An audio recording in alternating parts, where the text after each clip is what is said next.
Hello everyone and welcome to Callsign Charlie Models.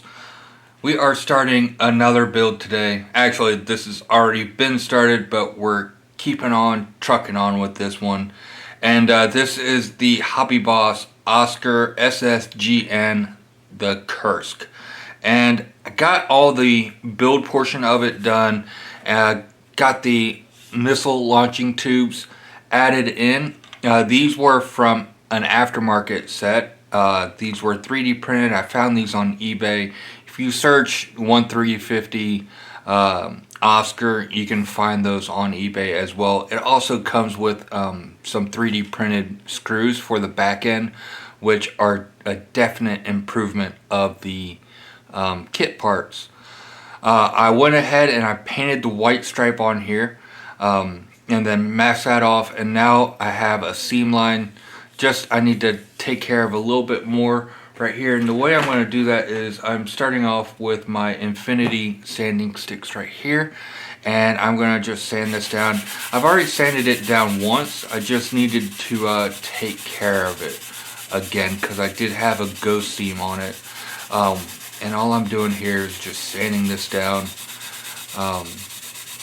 and then I'm going to work all the way up to an 800 grit sanding stick to feather all of this in. And then after that, I'm using my get some of that fuzz off. I use Badger Stynylrez primer for my primer. My preferred primer is the Mr. Surfacer 1500, but to find that in a bottle in the US is like finding unicorn tears, so almost impossible. So we're just gonna keep on with this, got that one, and then move on to the next section.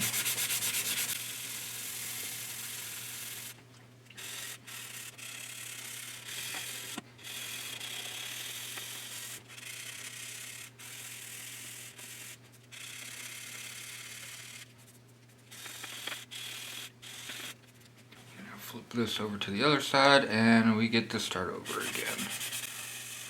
One of the things about this kit was on the bow planes here, they had the option of having the bow planes closed, and they had a nice little panel that covered up that section, or you had the bow planes open like I have here. But the problem is with the bow planes open, there was a giant empty space behind it. There's nothing to block off the back end of the bow plane section. So I had to go in with some styrene and fill that section in. It's just a thin sheet of styrene, nothing fancy or anything, and glued that in to cover that large empty void that would have been visible if I didn't do that. So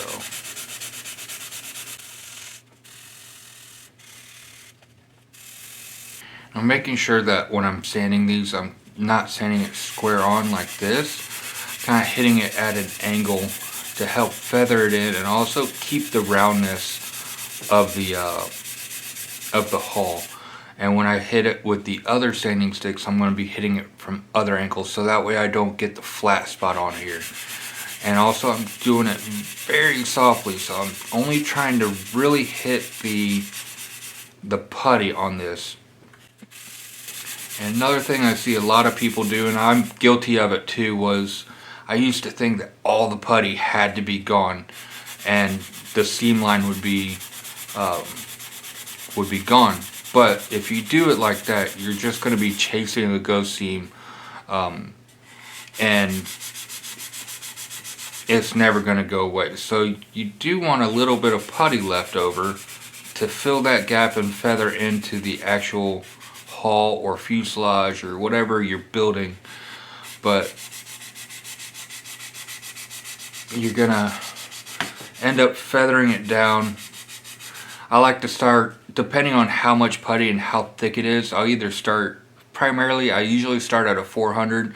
Sometimes on the very thick ones I do a 220 to start off with, just to get the putty knocked down, and then I'll start blending in all the way down. But it would be a lot easier to sand without all these stabilizing fins or whatever these are getting in the way.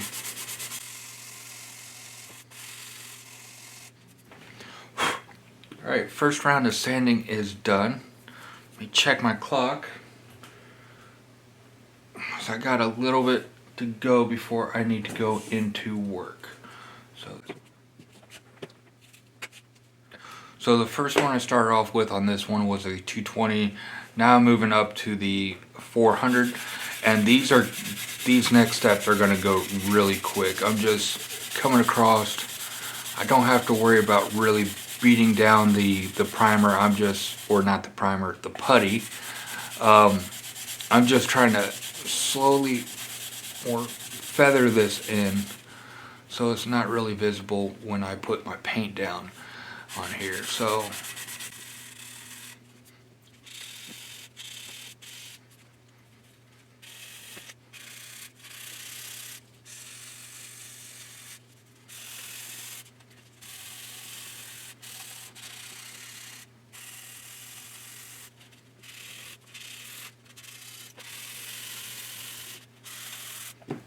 okay, now on to a 600. And actually we're going to start wet sanding now. So I just have a bowl of water here. I'm going to dip my sanding stick into the water, and we're just going to sand it down, helping clean up the dust.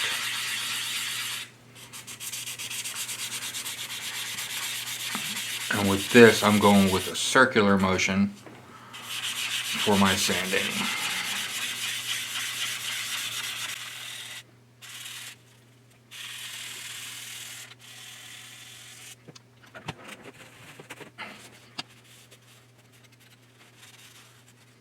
So that was 600. Now we're moving on to the 800. Once I can find my 800 stick. There's my 800. Alright, so we'll move on up to the 800. And again, just same deal. Feathering all in.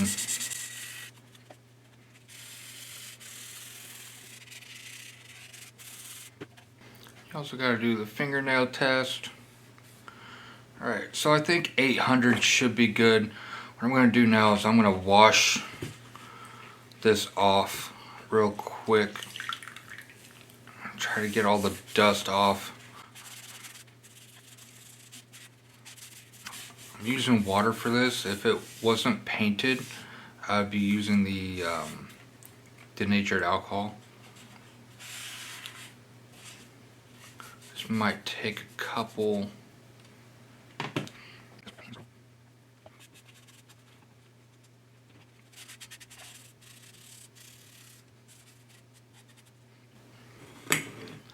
Alright, so all that's done. Now we get to rescribe everything that we lost with the sanding, which luckily with the submarine is not much. So all I'm going to do is I'm going to come in here with my little razor saw, and we got a couple panel lines right in here. We're going to come in and carve this out.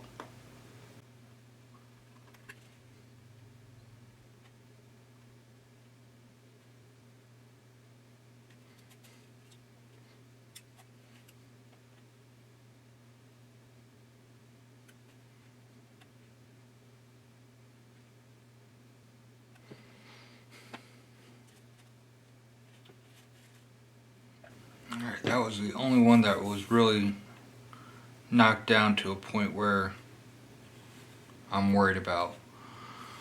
So up next, what we're going to be doing is we are going to be spraying everything with the Stynol Res primer, getting that all done, and then after that we can start spraying. I'm going to do the Hull Red first, get that masked off, and then we can do the black. So I'll be back once all the primer is done and also the Hull Red. So I'll see you guys in 1 second.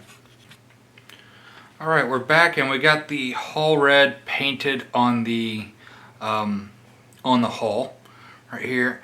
So I was going to use MRP red brown, but I ordered the wrong one. I got the red brown clear, which would take an absolute ton to get it to be colored the way I want it. So I used the color that I had used on a previous submarine, the RAF marking red from World War II, MRP 123, and that looks, I mean, pretty much spot on to a hull red color right here, as you can see.